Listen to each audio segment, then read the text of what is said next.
A fisherman like Reginald Manu, who spends most of his time in the community doing what he loves, says his past experiences with previously cyclones have shown how higher the risks are for his people. Beginning of 96 or 97, we forget them now. One for cyclone in Kamlo that year and Sina Barava.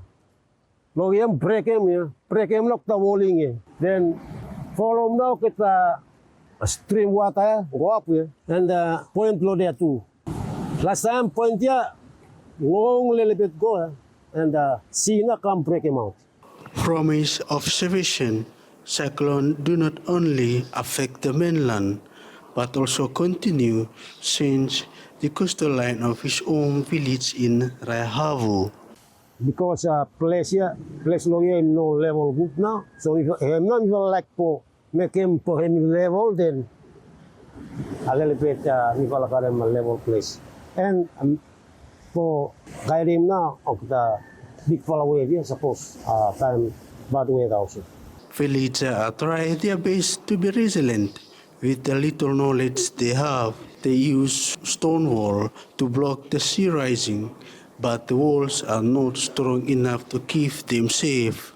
You will experience him logia sea save rough too much. Even though sea walling logia sea save break him no more because him no garem and good foundation no underneath because sun beaching no. Reginald say if a cyclone happens, we have no other choice and no way to go. We have trapped it between the ocean and the steep mountains. If I know, suppose cyclone come, if I know, sabe, by go over more because no in flat place. So we will best ready stop low house no. Storm surges and coastal flood often put Raeavu community at risk, just like many other coastal communities in Solomon Island. But they say they have no choice but to accept it and live with it. Stephen Kamwa, Tawole News.